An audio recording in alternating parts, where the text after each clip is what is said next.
नमस्कार, myself Malika Parveen, assistant professor, government law college Bikaner. LLB first year के subject मुस्लिम law में हमने पहले मैरिज, डाइवोर्स, इद्दत और महर और विवाह, मुस्लिम विधि में विवाह के, मैरिज के प्रकार पढ़े थे, ठीक है, और उसके इफेक्ट पढ़े थे, ठीक है। तो आज हम देखते हैं गार्जियनशिप यानी संरक्षकता। मुस्लिम विधि में संरक्षकता से संबंधित या गार्जियन से संबंधित क्या क्या प्रोविजन किए गए हैं, क्या क्या बताया गया है। तो हम स्टार्ट करते हैं। संरक्षकता गार्जियनशिप क्या होती है? संरक्षकता को डिफाइन किया गया है संरक्षक एवं प्रतिपाल्य अधिनियम गार्जियन एंड वार्ड्स एक्ट 1890 में।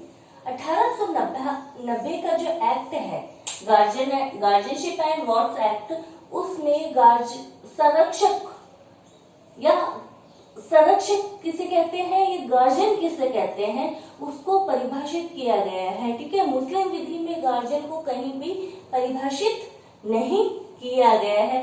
तो गार्जियन एंड वार्ड्स एक्ट 1890 में एवैस की देखभाल करने वाला व्यक्ति, यानी कोई ऐसा व्यक्ति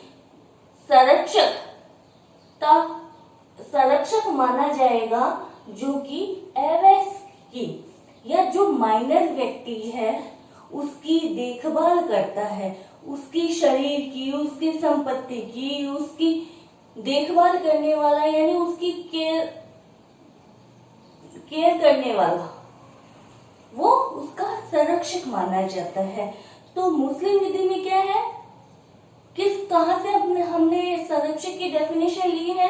गार्जियन एंड वार्ड्स एक्ट 1890 में जो संरक्षक की डेफिनेशन बताई है, जो गार्जियन की डेफिनेशन बताई है, उसी को मुस्लिम विधि में अपनाया गया है। यानी अवयस्क व्यक्ति यानी माइनर व्यक्ति की देखभाल करने वाला व्यक्ति संरक्षक हो सकता है, संरक्षक माना जाता है।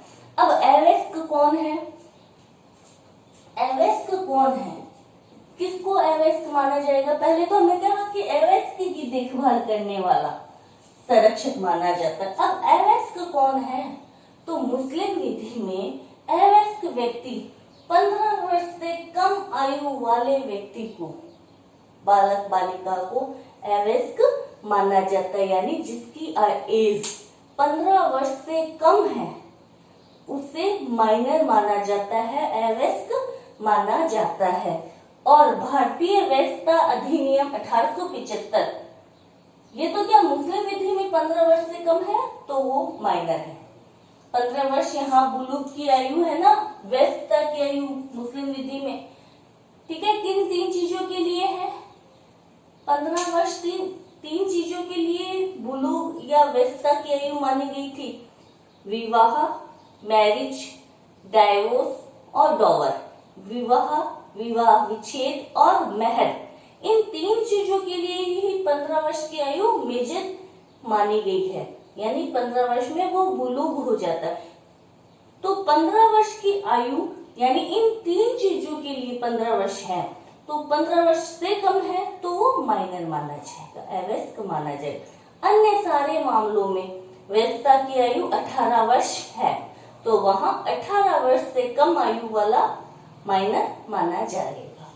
नेक्स्ट आता है इसमें कि भारत में भारतीय वैधता अधिनियम 1875 जो एक्ट है, जो अधिनियम है, उसमें मेजोरिटी की आयु, वैधता की आयु 18 वर्ष मानी गई है।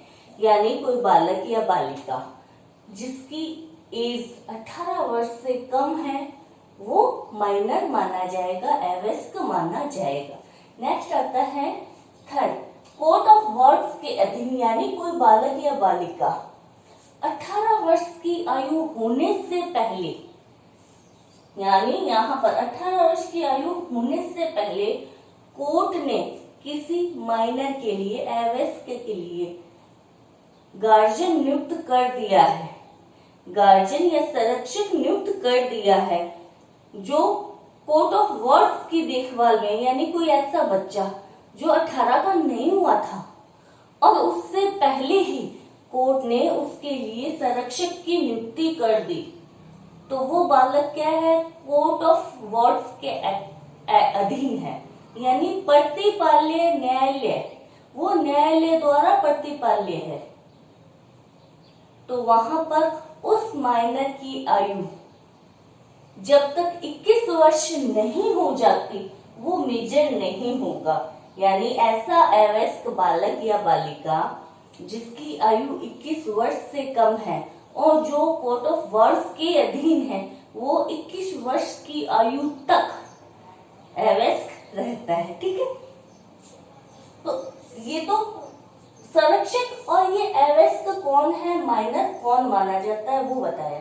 अब आता है कि मुस्लिम विधि में संरक्षकता के प्रकार। मुस्लिम विधि में 3 प्रकार की संरक्षकता को मान्यता दी गई है, यानी मुस्लिम विधि गार्जियनशिप या जो संरक्षकता है उसको 3 भागों में बांट लेती है। सबसे पहले विवाह के संरक्षक, यानी जो गार्जियनशिप है उसको 3 भागों में, यानी 3 प्रकार की संरक्षकता को मुस्लिम विधि मान्यता देती है। सबसे पहले आते हैं विवाह के संरक्षक, सेकंड आते हैं शरीर के संरक्षक, थर्ड आते हैं संपत्ति के संरक्षक। तो विवाह के संरक्षक कौन होते हैं? विवाह के संरक्षक जैसे कि मैंने बताया मुस्लिम विधि में जो मैरिज वाला जो चैप्टर पढ़ा था उसमें मैंने ये बताया था कि वयस्कता की आयु कहाँ तक है, 15 वर्ष के बाद में बालक या बालिका मेजर हो जाते हैं, वो अपने आप मैरिज कर सकते हैं। तो 0 से 7, 7 से 15,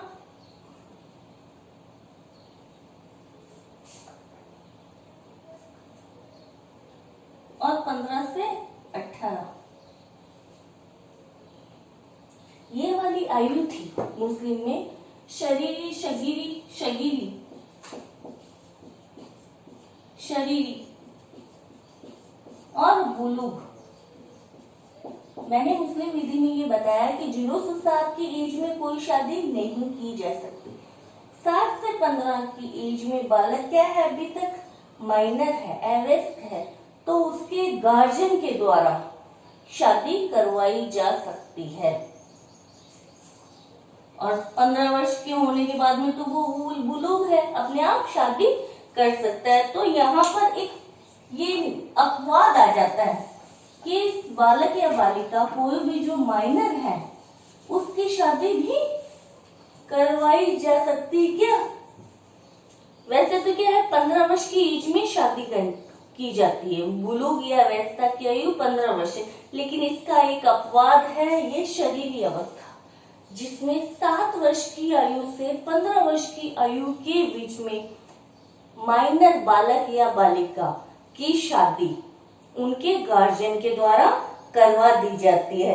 तो विवाह के संरक्षक माने जाते हैं, यानी जो माइनर बच्चों की शादी करवा रहे हैं जो गार्जियन, वो विवाह के संरक्षक माने जाते हैं। विवाह के संरक्षकों को जबर बोलते हैं। विवाह के संरक्षक जो भी होता है उनको संरक्षक बोलते हैं। अब विवाह का संरक्षक हो कौन सकता है, उसकी योग्यता क्या हो? सबसे पहले वो मेजर होना चाहिए, वयस्क होना चाहिए, स्वशिक्षित होना चाहिए और मोमडन होना चाहिए, मुसलमान होना चाहिए। ये 3 आवश्यक शर्तें हैं कि कोई भी व्यक्ति जबर कब बन सकता है। कोई भी व्यक्ति विवाह का संरक्षक कब बन सकता है? जब वो मेजर हो, वयस्क हो, स्वशिक्षित हो, अनसाउंड माइंड हो और मोमडन हो। ये 3 चीजें शर्तें होंगी, उसमें सब 3 चीजों की पूर्ति होगी तभी वो विवाह का संरक्षक यानी जबर बन सकता है। तो अब आता है शिया और सुन्नी में। शिया और सुन्नी में कौन हो सकते हैं?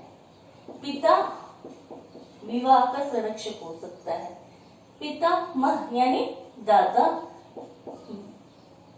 पिता, पितामह यानी दादा, सगा भाई, सौतेला भाई, लंबी लिस्ट है एक। सगा भाई, सौतेला भाई, पितृपक्ष का कोई भी पुरुष, चाचा यानी सबसे पहले कौन आता है? पिता, उसके बाद दादा, उसके बाद सगा भाई, फिर सौतेला भाई, फिर चाचा। पिता नहीं है तो दादा, दादा नहीं है तो सगा भाई, सगा भाई नहीं है तो सौतेला भाई, सौतेला भाई नहीं है तो चाचा। ऐसे करके पितृपक्ष के एक लंबी लिस्ट है। ठीक है। अगर पितृपक्ष में कोई भी नहीं है, कोई भी नहीं है, तो फिर क्या आती है? माता, मम्मी, माँ आती है बालक या बालिका की, उसकी माता आती है। माता नहीं है तो माता पक्ष की यानी ननिहाल पक्ष का कोई व्यक्ति आता है, और यह भी नहीं है, ना पिता पक्ष का है ना माता पक्ष का है, तो फिर न्यायालय द्वारा उस अवयस्क का विवाह करवा दिया जाता है। यानी एक लंबी लिस्ट है सुन्नी में, पिता, दादा, सगा भाई नहीं तो सौतेला, सौतेला नहीं है तो चाचा, चाचा नहीं है तो पितृपक्ष का कोई भी व्यक्ति। अगर पितृपक्ष का कोई भी नहीं है तो माता, माता नहीं है तो माता पक्ष का कोई भी व्यक्ति यानी ननिहाल का वो भी नहीं है, तो न्यायालय द्वारा अवयस्क का विवाह करवाया जा सकता है। न्यायालय किसी भी व्यक्ति को उसके विवाह का संरक्षक नियुक्त कर सकता है। ये तो था क्या? सुन्नी में, यानी इतने व्यक्ति जबर हो सकते हैं सुन्नी विधि में, सुन्नी शाखा में। उसके बाद आता है शिया। शिया, शिया में क्या है? शिया में विवाह के संरक्षक, शिया शाखा जो है विवाह के संरक्षक में केवल और केवल पिता और दादा, पिता नहीं है तो दादा, पिता और दादा को ही मान्यता प्रदान करते हैं। यानी दो व्यक्ति ही विवाह के संरक्षक जबर हो सकते हैं, अन्य जो भी व्यक्ति हैं वो विवाह के संरक्षक नहीं हो सकते। उन्हें, उन सबको क्या कहा गया है? फिजूली कहा गया है, फिजूली कहा गया है। यानी उनके द्वारा अगर पिता या पिता के अलावा किसी अन्य संरक्षक द्वारा शिया शाखा में मैरिज करवा दी जाती है जबर के रूप में, तो पक्षकार जब भी मेजर होंगे बिना रीजन दिए वो उस विवाह से इनकार कर सकते हैं, उस विवाह को, उस मैरिज को अमान्य कर सकते हैं। ठीक है। इसके बाद में एक अंतर आता है इसमें, विवाह वाले क्वेश्चन आता है विवाह के संरक्षक में कि अब निकट वाले संबंधी तो बैठे हैं, पिता बैठा है, सॉरी पितृपक्ष वाले तो अभी तक बैठे हैं, सगा भाई बैठा है, सौतेला भाई बैठा है, या चाचा दादा कोई और भी बैठा है, और दूरस्थ नातेदार द्वारा मैरिज करवा दी जाती है। यानी पितृपक्ष वाले अभी मौजूद हैं, फिर भी माता पक्ष वालों के द्वारा एज ए संरक्षक के रूप में, जबर के रूप में सुन्नी में अगर मैरिज करवा दी जाती है, यानी निकट संबंधी तो बैठे हैं और दूरस्थ संबंधी द्वारा यानी ननिहाल पक्ष वालों की तरफ से या किसी और दूरस्थ रिश्तेदार के द्वारा जबर के रूप में मैरिज करवा दी जाती है, तो वहां जिनकी मैरिज करवाई गई है यानी वो दंपत्ति जिनकी मैरिज किसी अन्य दूरस्थ रिश्तेदार ने करवा दी, तो वो घोषणा करके बिना रीजन दिए उस विवाह से इनकार कर सकते हैं, उस विवाह को अमान्य घोषित करवा सकते हैं। तो क्या नेक्स्ट क्वेश्चन आता है, जबर वाले में विवाह के संरक्षक में क्या वसीयती संरक्षक हो सकता है? क्या जबर वसीयती संरक्षक जबर हो सकता है? नहीं। विवाह का जो संरक्षक होता है यानी जबर सिर्फ नेचुरल होते हैं, वसीयत के द्वारा किसी व्यक्ति को विवाह का संरक्षक नहीं बनाया जा सकता। यानी कोई फादर वसीयत करके यह नहीं कह सकता कि मेरे अवयस्क बालक या बालिका के निकाह के संरक्षक के रूप में यह व्यक्ति संरक्षक होगा। यानी वसीयत के द्वारा किसी संरक्षक को जबर नहीं बनाया जा सकता। वसीयती संरक्षक प्रॉपर्टी की देखभाल कर सकते हैं, लेकिन विवाह के संरक्षक के रूप में वसीयती संरक्षक की नियुक्ति नहीं की जा सकती। नेक्स्ट इसमें आता है, क्या किसी व्यक्ति ने धर्म कन्वर्जन कर लिया, धर्म परिवर्तन कर लिया। मान लो कोई ए व्यक्ति है, मुस्लिम है, पहले मुस्लिम है, तो बी सी जो भी उसके बालक या बालिका होंगे अवयस्क, उनका वो विवाह का संरक्षक हो सकता है, पिता है तो हो सकता है। लेकिन अब ए ने धर्म चेंज कर लिया, वो हिंदू धर्म या ईसाई अन्य धर्म में परिवर्तित हो गया, उसने अन्य धर्म को एक्सेप्ट कर लिया, चेंज हो गया उसका धर्म। तो अब क्या धर्म चेंज होने से वो विवाह संरक्षकता से वंचित हो जाएगा क्या? यानी अब जब बी और सी का जब भी निकाह होगा तो क्या अन्य धर्म में चेंज होने के बाद में वो उसका जबर नहीं रहेगा क्या? तो इसमें केस आया मिर्चू बनाम अर्जुन वर्सेस अर्जुन।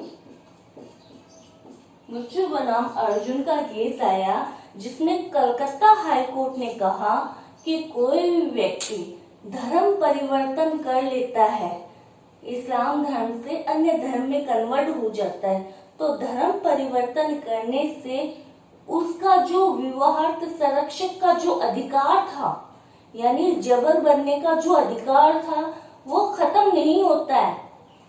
धर्म परिवर्तन कर लिया, फिर भी जब भी उसके अवयस्क बच्चे या बच्ची की शादी होगी, निकाह होगा, तो वो एज ए संरक्षक के रूप में, जबर के रूप में विवाह या निकाह करवा सकता है। यानी धर्म परिवर्तन करने से विवाह के संरक्षक के रूप में कोई संरक्षक बनने से कोई इफेक्ट नहीं पड़ता है, फिर भी वो विवाह का संरक्षक बना रह सकता है। ठीक है, तो ये था विवाह के संरक्षक यानी जबर से रिलेटेड प्रोविजन थे।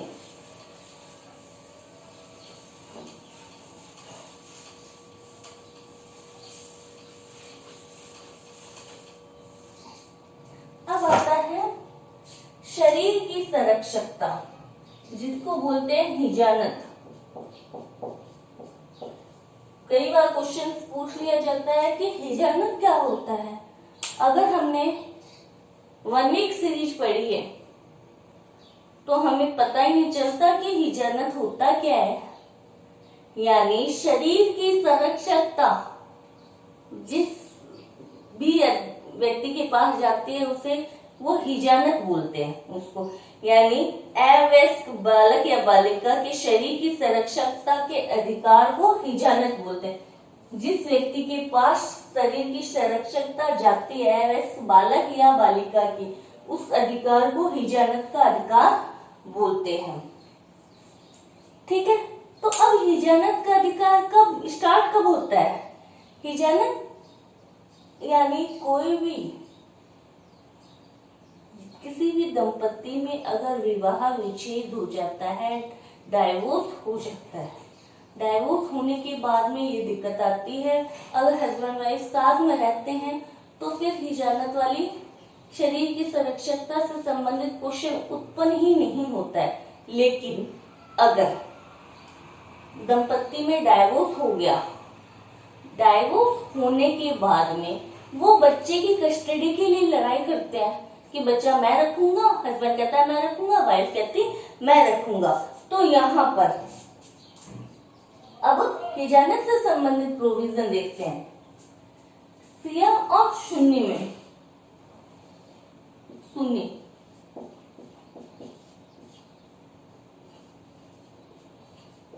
शिया, सुन्नी में चाहे शिया में माता कभी भी नैसर्गिक संरक्षक नहीं होती, गार्जियन नहीं होती। पिता होता है या पिता के द्वारा वसीयती निष्पादक होता है, यानी वसीयत द्वारा नियुक्त किया हुआ एग्जीक्यूटर होता है। माता कभी भी नेचुरल गार्जियन नहीं होती है। अगर डाइवोर्स हो जाता है दंपति में तो बच्चों की अभिरक्षा, कस्टडी रख सकती है माता। गार्जियन नहीं हो रही है, वो सिर्फ और सिर्फ क्या रख सकती है, कस्टडी रख सकती है अपने बच्चों की। तो यहाँ पर ये बताया गया है, सुनने में हमने देखा था हनफी होते हैं, एक तो हनफी शाखा उपशाखा थी, तो हनफी उपशाखा में माता कब तक रख सकती है, माता अगर बच्चे की कस्टडी रख रही है, अभिरक्षा रख रही है, अभिरक्षा को ही हिजानत बोलते हैं। शरीर के संरक्षक यानी शरीर अवयस्क बालक या बालिका के शरीर की कस्टडी कौन रखता है, उसको हिजानत बोलते हैं। तो हनफी शाखा में माता 7 वर्ष तक के बालक, 0 से 7 वर्ष तक के बालक की कस्टडी, यानी 7 वर्ष तक का जब तक लड़का नहीं हो जाता उसकी कस्टडी उसकी मम्मी, उसकी माता रखेगी। और लड़की है तो वो वयस्क होने तक, वयस्कता की आयु तक, यानी जब तक लड़की मेजर नहीं हो जाती,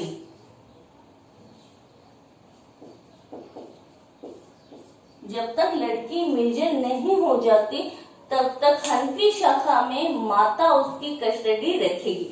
तो बालक है तो 0 से 7 वर्ष की आयु तक, यानी 7 वर्ष तक का जब तक लड़का नहीं हो जाता मम्मी के पास रहेगा, और लड़की जब तक मेजर नहीं हो जाती तब तक, अपने पुत्री व्यस्त नहीं हो जाती तब तक अपनी माता के पास रहेगी। लेकिन इस सुन्नी शाखा में ही, सुन्नी शाखा में ही मलकी और शफई, मलकी और शफई जो उपशाखाएं थी उनमें माना गया कि माता कस्टडी कब तक रख सकती है बालक और बालिका की, जब तक वो मेजर नहीं हो जाते। यानी यहाँ पे 0 से 7 वर्ष वाली एज का कोई डिफरेंस नहीं किया गया है।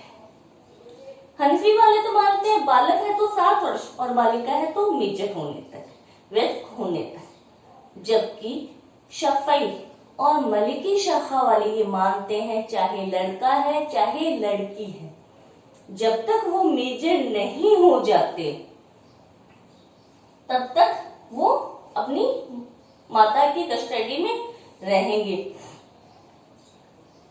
इसमें एक ये भी है कि जब तक लड़की की मैरिज नहीं हो जाती तब तक वो अपनी माता की कस्टडी में रहेगी।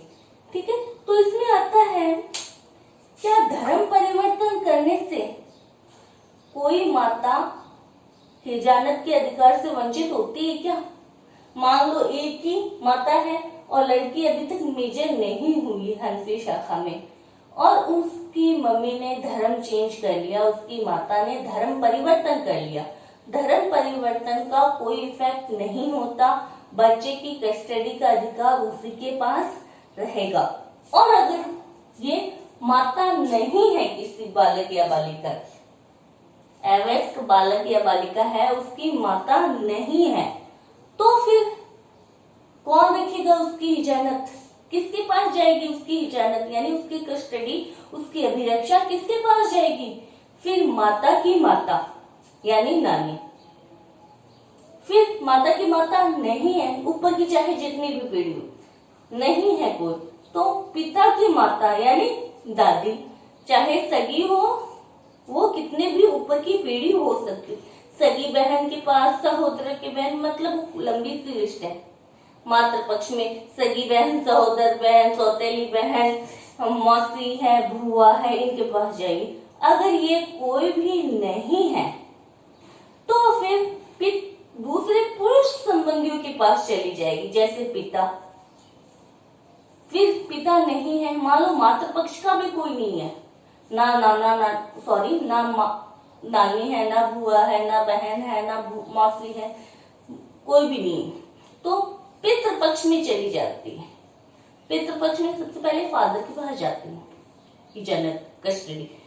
फादर नहीं है तो पितृपक्ष के दूसरे पुरुष संबंधियों के पास जाएगी, जैसे दादा है, सगा भाई है, सौतेला भाई है, चाचा है, सगा चाचा है, सहोदर चाचा है, यानी एक लंबी लिस्ट है इनकी।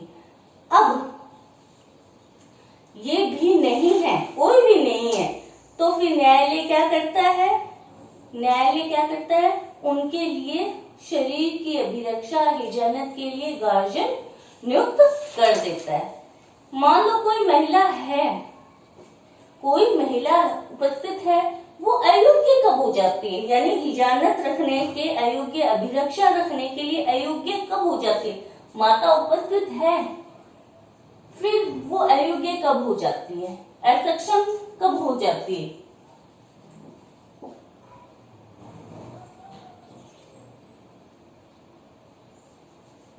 अयोग्य कब हो जाती है? सबसे पहले वो अनैतिक जीवन जीती है, यानी अच्छा जीवन नहीं जी रही है, बुरा अनैतिक जीवन बिताती है। सेकंड, बच्चों की देखभाल उचित तरीके से नहीं करती है, यानी वो नेग्लिजेंस बरतती है, उपेक्षा करती है बच्चों की देखभाल करने में, ध्यान नहीं रखती है अच्छे तरीके। फर्स्ट, वो अनैतिक जीवन बिताती है। सेकंड, वो अच्छे तरीके से क्या है, पालन पोषण देखभाल अच्छे तरीके से नहीं करती है, या उसने ऐसे किसी व्यक्ति से शादी कर ली जो अवयस्क बालक या बालिका की निषिद्ध आसक्ति में नहीं आते हो, यानी बालक या बालिका से रक्त विवाह या धात्रे संबंधी नहीं, यानी किसी अवयस्क बालक या बालिका की माता ने किसी अजनबी व्यक्ति से शादी कर ली है, वो अजनबी व्यक्ति उस अवयस्क के बालक या बालिका की निषिद्ध आसक्ति में रिलेटेड नहीं है, रिश्तेदार नहीं है, तो भी माता को कस्टडी से वंचित किया जा सकता है।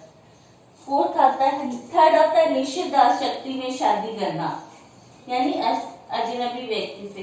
फोर्थ, विवाह कायम है, मैरिज है, डाइवोर्स अभी तक नहीं हुआ, फिर भी वो बिना कारण दिए हुए, बिना युक्त कारण के अपने पति से दूर रह रही है, तो वहां पर भी माता को कस्टडी देने से वंचित किया जा सकता है।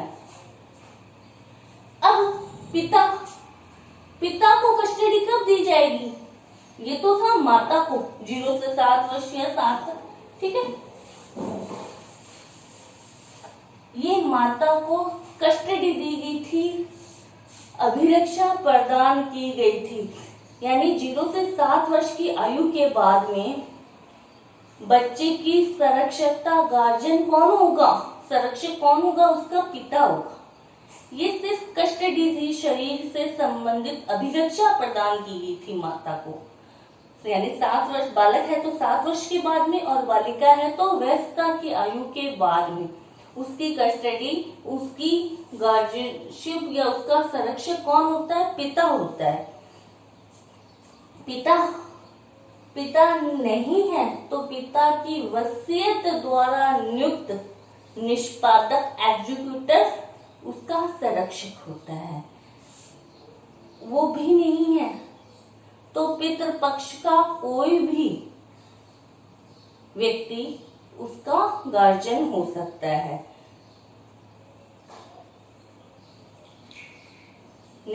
अगर माता कभी संरक्षक नहीं होती शरीर की, अवयस्क के शरीर की संरक्षक नहीं होती, गार्जियन नहीं होती, पिता ने वसीयत द्वारा अगर माता को शरीर का संरक्षक नियुक्त कर दिया तो ठीक है, अगर वो नहीं किया तो माता गार्जियन कभी नहीं होती, पिता होगा, पितृपक्ष का कोई दूसरा व्यक्ति होगा, कोई नहीं है तो न्यायालय अवयस्क के शरीर का संरक्षक नियुक्त कर सकता है। संरक्षक नियुक्त करते समय न्यायालय बालक के कल्याण को ध्यान में रखेगा कि उसकी एज क्या है, अवयस्क किस स्टेटस में रहता है, उसके लाभ के लिए किस व्यक्ति को नियुक्त किया जा सकता है। फिर साथ साथ में देखा जाएगा कि जिस व्यक्ति को नियुक्त किया जा रहा है उसकी सक्षमता होनी चाहिए, यानी वो उससे रिलेटिव होना चाहिए, निश्चित आसक्ति में होना चाहिए, या फिर वो व्यस्त होना चाहिए, स्वच्छित होना चाहिए। उसका नियुक्त किया जाना अवयस्क के लाभदायक होना चाहिए। नेक्स्ट आता है इसमें, सुन्नी में बता रही हूँ मैं सारे विधि, ठीक है। सुन्नी में आता है कि अवयस्क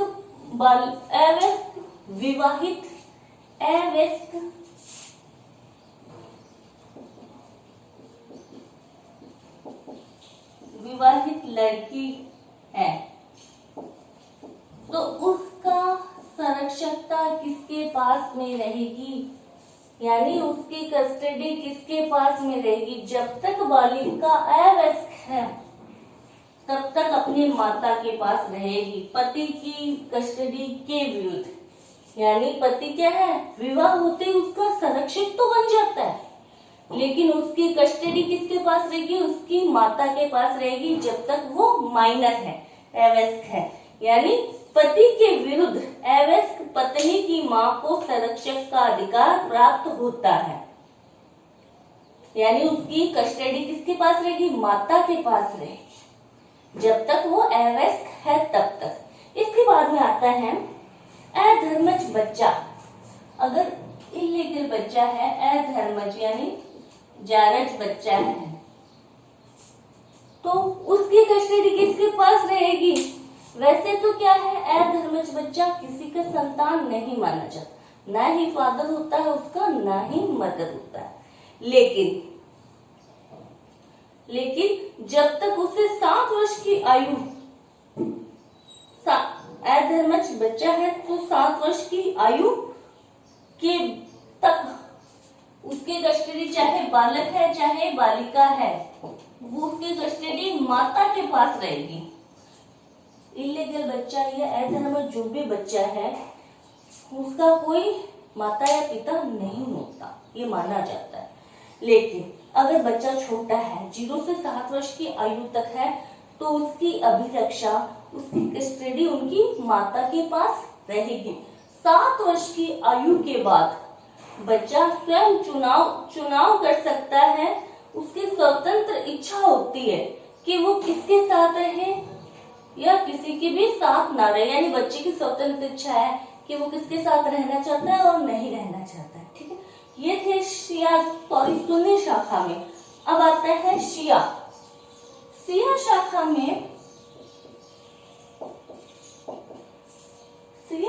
में कस्टडी नेचुरल गार्जियन तो कौन होता है, पिता या पिता की वसीयत द्वारा नियुक्त निष्पादक होता है। लेकिन माता कब तक कस्टडी रख सकती है माता वहां पे 0 से 7 और व्यस्तता की आयु। यहाँ पे लड़का है तो 0 से 2 वर्ष और लड़की है तो 0 से 7 वर्ष की आयु तक, लड़का और लड़की। यानी सिया वाले कहते हैं नेचुरल गार्जियन तो कौन होता है, पिता होता है, लेकिन माता हिजानत का अधिकार माता को होता है, अभिरक्षा कस्टडी का अधिकार माता को होता है। तो जब लड़का है अवयस्क तो 0 से 2 वर्ष की आयु तक उसकी कस्टडी माता के पास रहेगी, और लड़की है तो 0 से 7 वर्ष तक की कस्टडी माता के पास रहेगी। यानी लड़का है तो 2 वर्ष के बाद में पिता रखेगा, और लड़की है तो 7 वर्ष की आयु के बाद में उसका लीगल गार्जियन उनके पिता रखेंगे, ठीक है। तो ये सुन्नी और शिया में अंतर किया हुआ था। इसके बाद में आता है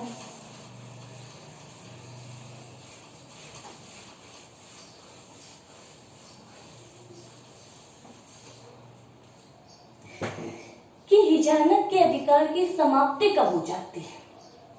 हिजानत के अधिकार की समाप्ति कब हो जाती है, तो फर्स्ट बात मैं जो बोल रही हूँ वो थोड़ा ध्यान से सुनना कि कोई अवयस्क अपनी पत्नी और अपने बच्चों के अलावा किसी का संरक्षक नहीं हो सकता। यानी अवयस्क है फिर भी पत्नी और अपने बच्चों का वो शरीर की संरक्षकता रखने का अधिकारी है, गार्जियन है।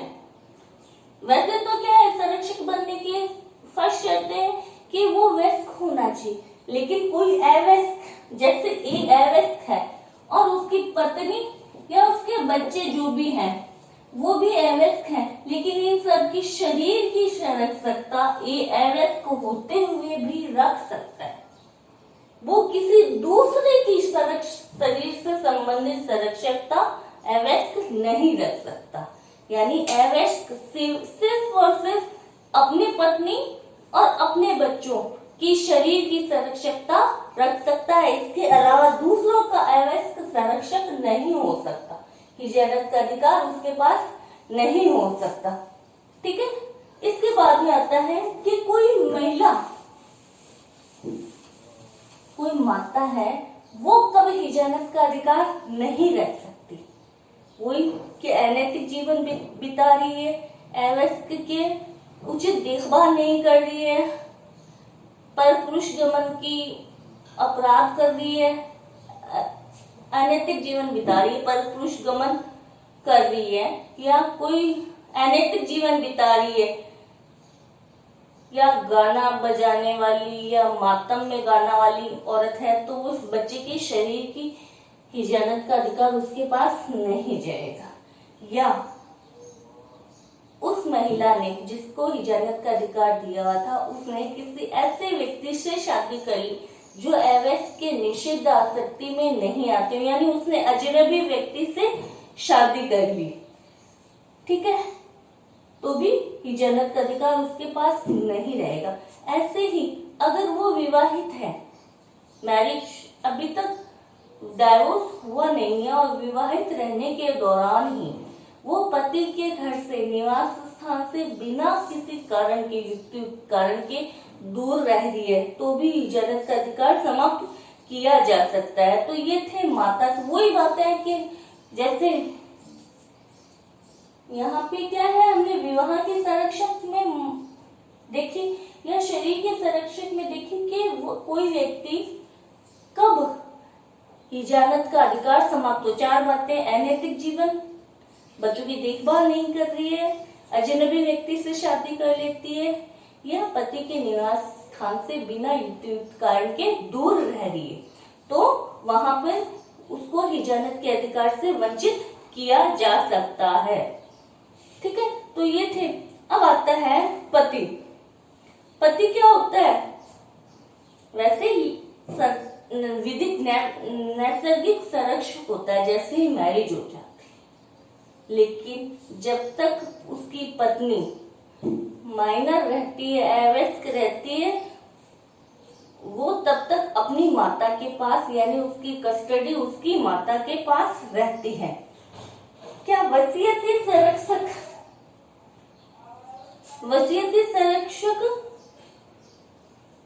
माता वैसे क्या है, संरक्षक नहीं हो सकती, लेकिन पिता या पितामह ने माता को वसीयत के द्वारा संरक्षक नियुक्त कर दिया है, तो वो उसकी संरक्षक हो सकती है, वसीयती संरक्षक हो सकती है। ठीक है, तो ये थे शरीर और विवाह के संरक्षक। नेक्स्ट वीडियो में हम संपत्ति के संरक्षक पढ़ेंगे कि संपत्ति का संरक्षक कौन हो सकता है। ठीक है, थैंक यू सो मच।